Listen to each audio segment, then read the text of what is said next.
नमस्कार, भक्ति शक्ति आस्था चैनल में आपका स्वागत है। आज हम बात करेंगे उत्पन्ना एकादशी के बारे में। कब है उत्पन्ना एकादशी? क्या है व्रत रखने का सही नियम, विधि और शुभ मुहूर्त? और उत्पन्ना एकादशी की व्रत कथा। माह के कृष्ण पक्ष में उत्पन्ना एकादशी का व्रत किया जाएगा। इस बार उत्पन्ना एकादशी की डेट को लेकर लोग बहुत कंफ्यूज हो रहे हैं। कुछ लोग उत्पन्ना एकादशी 26 नवंबर की बता रहे हैं तो कुछ 27 नवंबर। आइए जानते हैं उत्पन्ना एकादशी व्रत किस दिन किया जाएगा। पंचांग के अनुसार माघ शीर्ष माह के कृष्ण पक्ष की एकादशी तिथि की शुरुआत 26 नवंबर को देर रात 1:01 पर होगी। वहीं इस तिथि का समापन अगले दिन यानी 27 नवंबर को देर रात 3:47 पर होगा। ऐसे में 26 नवंबर को उत्पन्ना एकादशी का व्रत किया जाएगा। एकादशी व्रत का पारण अगले दिन यानी द्वादशी तिथि में किया जाएगा। उत्पन्ना एकादशी का पारण 27 नवंबर को दोपहर 1:12 से लेकर 3:18 के बीच कर सकते हैं। व्रत का पारण करने के बाद श्रद्धा अनुसार गरीब लोगों में अन्न, धन और वस्त्र का दान करना चाहिए। मान्यता है कि दान करने से जातक को जीवन में सभी सुखों की प्राप्ति होती है। आइए जानते हैं उत्पन्ना एकादशी की व्रत कथा। सूत जी कहने लगे, हे ऋषियों, इस व्रत का वृतांत और उत्पत्ति प्राचीन काल में भगवान कृष्ण ने अपने परम भक्त युधिष्ठिर से कही थी। वही मैं तुमसे कहता हूँ। एक समय युधिष्ठिर ने भगवान से पूछा था कि एकादशी व्रत किस विधि से किया जाता है और उसका क्या फल प्राप्त होता है। उपवास के दिन जो क्रिया की जाती है आप कृपा करके मुझसे कहिए। यह वचन सुनकर श्री कृष्ण कहने लगे, हे युधिष्ठिर, मैं तुमसे एकादशी व्रत का महात्म्य कहता हूँ।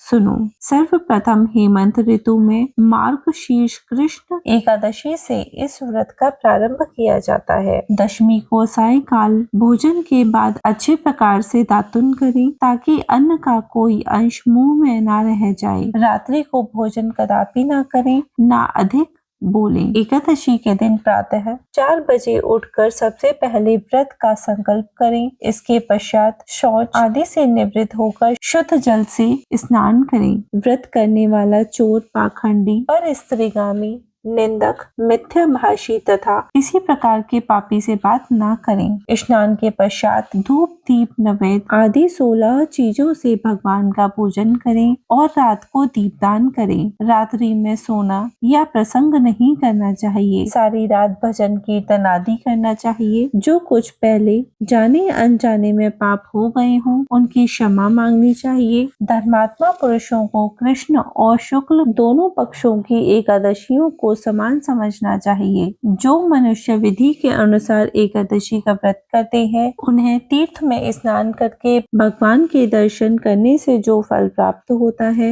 वह एकादशी व्रत के 16वें भाग के भी समान नहीं है।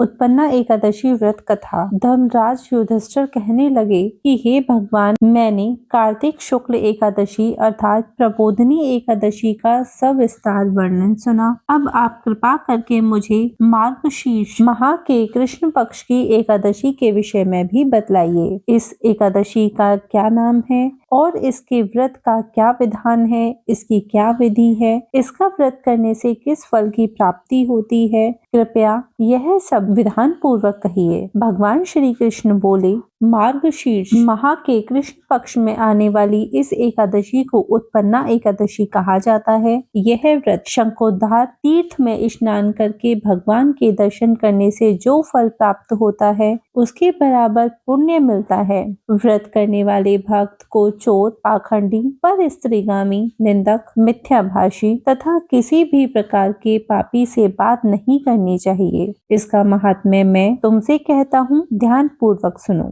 युधिष्ठिर कहने लगे कि हे भगवान, आपने हजारों यज्ञ और लाख गोदान को भी एकादशी व्रत के बराबर नहीं बताया। सो यह तिथि सब तिथियों में उत्तम कैसे हुई बताइए। भगवान कहने लगे, हे युधिष्ठिर, सतयुग में मुर नाम का दैत्य उत्पन्न हुआ। वह बड़ा बलवान और भयानक था। उस प्रचंड दैत्य ने इंद्र, आदित्य, वसु, वायु, अग्नि आदि सभी देवताओं को पराजित करके भगा दिया। तब इंद्र सहित सभी देवताओं ने भयभीत होकर भगवान शिव से सारा वृतांत कहा और बोले, हे कैलाशपति, मुर दैत्य से भयभीत होकर सब देवता मृत्यु लोक में फिर रहे हैं। तब भगवान शिव ने कहा, हे देवताओं, तीनों लोकों के स्वामी, भक्तों के दुखों का नाश करने वाले भगवान विष्णु की शरण में जाओ, वे ही तुम्हारे दुखों को दूर कर सकते हैं। शिव जी के ऐसे वचन सुनकर सभी देवता क्षीर सागर में पहुंचे। वहां भगवान को शयन करते देख हाथ जोड़कर उनकी स्तुति करने लगे।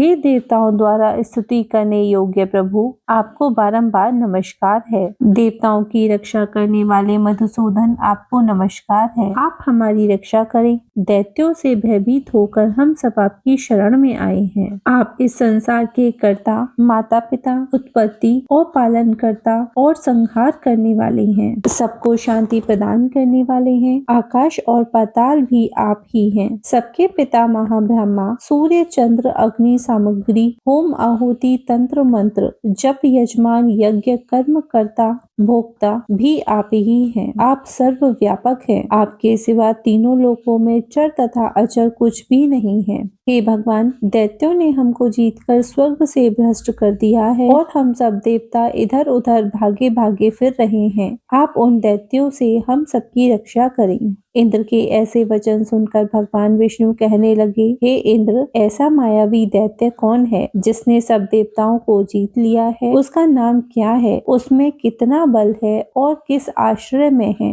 तथा उसका स्थान कहाँ है? यह सब मुझसे कहो। भगवान के ऐसे वचन सुनकर इंद्र बोले, भगवान, प्राचीन समय में एक नाड़ी जंग नामक राक्षस था। उसके महापराक्रमी और लोक विख्यात मुर नाम का एक पुत्र हुआ। उसकी चंद्रावती नाम की नगरी है। उसी ने सब देवताओं को स्वर्ग से निकालकर वहां अपना अधिकार जमा लिया है। उसने इंद्र, अग्नि, वरुण, यम, वायु, ईश, चंद्रमा आदि सबके स्थान पर अधिकार कर लिया है। सूर्य बनकर स्वयं ही प्रकाश करता है, स्वयं ही मेघ बन बैठा है और सबसे अजेय है। हे असुर निकंदन, उस दुष्ट को मारकर देवताओं को अजेय बनाइए। यह वचन सुनकर भगवान ने कहा, हे देवताओं, मैं शीघ्र ही उसका संहार करूंगा। तुम चंद्रावती नगरी जाओ। इस प्रकार कहकर भगवान सहित सभी देवताओं ने चंद्रावती नगरी की ओर प्रस्थान किया। उस समय जब दैत्य मुर सेना सहित युद्ध भूमि में गरज रहा था, उसकी भयानक गर्जना सुनकर सभी देवता भय के मारे चारों दिशाओं में भागने लगे। जब स्वयं भगवान रणभूमि में आए तो दैत्य उन पर भी अस्त्र शस्त्र आयुध लेकर दौड़ा। भगवान ने उन्हें सर्प के समान अपने बाणों से बींध डाला। बहुत से दैत्य मारे गए, केवल मुर बचा रहा। वह अविचल भाव से भगवान के साथ युद्ध करता रहा। भगवान जो जो भी तीक्ष्ण बाण चलाते, वह उसके लिए पुष्प सिद्ध होता। उसका शरीर छिन्न भिन्न हो गया, किंतु वह लगातार युद्ध करता रहा। दोनों के बीच मल्ल युद्ध भी हुआ। 10,000 वर्ष तक उनका युद्ध चलता रहा, किंतु मुर नहीं हारा। थककर भगवान बद्रिकाश्रम चले गए। वहाँ हिमवती नामक सुंदर गुफा थी। उसमें विश्राम करने के लिए भगवान उसके अंदर प्रवेश कर गए। यह गुफा 12 योजन लंबी थी और उसका एक ही द्वार था। भगवान विष्णु वहां योग निद्रा की गोद में सो गए। मुर भी पीछे पीछे आ गया और भगवान को सोया देखकर मारने को उद्यत हुआ। तभी भगवान के शरीर से उज्ज्वल कांति में रूप वाली देवी प्रकट हुई। देवी ने राक्षस मुर को ललकारा, युद्ध किया और तत्काल मौत के घाट उतार दिया। श्री हरि विष्णु जब योग निद्रा की गोद से उठे तो सब बातों को जानकर उस देवी से कहा कि आपका जन्म एकादशी के दिन हुआ है, अतः आप उत्पन्ना एकादशी के नाम से पूजित होंगी। आपके भक्त वही होंगे जो मेरे भक्त हैं। जय श्री हरि। अगर आपको मेरी वीडियो पसंद आई है तो वीडियो को लाइक करें और चैनल को सब्सक्राइब करें। धन्यवाद।